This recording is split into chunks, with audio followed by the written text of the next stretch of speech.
Very unfortunately আমার ক্যামেরার সাথে আসলে আমার মাইকটা কানেক্টেড ছিল না, যেটা আমি তখন খেয়াল করিনি। তো আমি আসলে ফুটেজ দিলেও আমার সাউন্ড আসে নাই। সো এখন এক প্রকার বাধ্য হয়েই ভয়েস ওভার দিচ্ছি, যাতে পুরো এক্সপেরিয়েন্সটা আপনাদের সাথে শেয়ার করতে পারি। সো এই আলো এক্সিবিশনের ব্যাকগ্রাউন্ডটা যদি আমি একটু ছোট করে বলি, তাহলে এই গত 18ই ডিসেম্বর রাতে ইনকিলাব মঞ্চের মুখপাত্র ওসমান হাদির মৃত্যুকে কেন্দ্র করে কিছু উগ্রবাদী মানুষজন আসলে এই ভবনে আগুন বা ভাঙচুরের ঘটনা ঘটায়। এতে অনেক কম্পিউটার, কাগজপত্র, অফিসের অনেক ইম্পর্টেন্ট জিনিস জিনিস বা হচ্ছে বইসহ অনেক আসবাবপত্র আসলে পুড়ে যায়। আ এবং এই ধ্বংসস্তূপ তারা না সরিয়ে সেগুলো দিয়েই আসলে এই এক্সিবিশনটা তৈরি করেছে, যার নাম রাখা হয়েছে বেসিক্যালি আলো। সো নিচতলায় ঢুকি আমরা যেটা দেখি সেটা হচ্ছে যে ভাঙা টিভির মধ্যে ডকুমেন্টারি টাইপ কিছু একটা চলতেছে। সো ওই ঘটনায় যারা আসলে ভুক্তভোগী সাংবাদিক, তারা তাদের ওই রাতের এক্সপিরিয়েন্স শেয়ার করতেছে। এছাড়া আমি ওখানে কিছু ফায়ার ফাইটার্সদের মূর্তি দেখি। আসলে সেখানে আসলে তাদের হাত বাঁধা ছিল বা তাদের কিছু করার নাই, এই বিষয়টা বোঝানো হয়েছে। আম এছাড়া জায়গাটা আসলে ক্লিন বা সাজানো না। মানে ইচ্ছা করেই ওই রাফ লুক রাখা হয়েছে, যাতে মনে হয় যে আ মানে আমরা যেন বুঝতে পারি যে আসলে কি হয়েছিল ওই রাতে।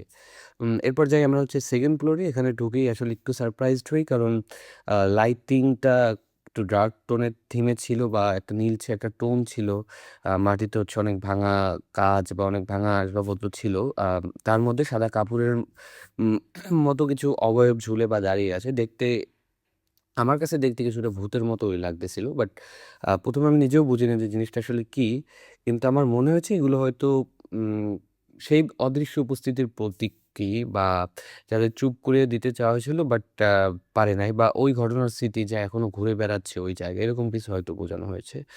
আম ৩য় তলায় গিয়ে আমরা আসলে কিছু বইয়ের স্তূপ দেখি এবং মানে পোড়া বইয়ের স্তূপ দেখি, এবং এখানে হয়তো এটাই বোঝানো হয়েছে যে যারা আসলে বই পোড়ানোর মতো অডাসিটি রাখে, তাদের ক্ষেত্রে আসলে ১ম আলো পোড়ানোটা খুব বড় কোনো ইস্যু না।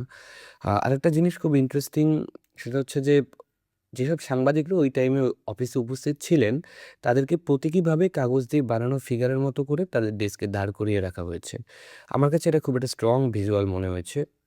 এবং সর্বশেষ আমরা আ ৪র্থ তলায় উঠি, যেখানে আগুন আসলে পুরোপুরি যায়নি বা খুব একটা ক্ষতিগ্রস্ত হয়নি। তবে আমরা যে শুনেছি যে লুটপাটের ঘটনাও ঘটেছিল, সেটা বেসিক্যালি এখান থেকেই ঘটেছিল।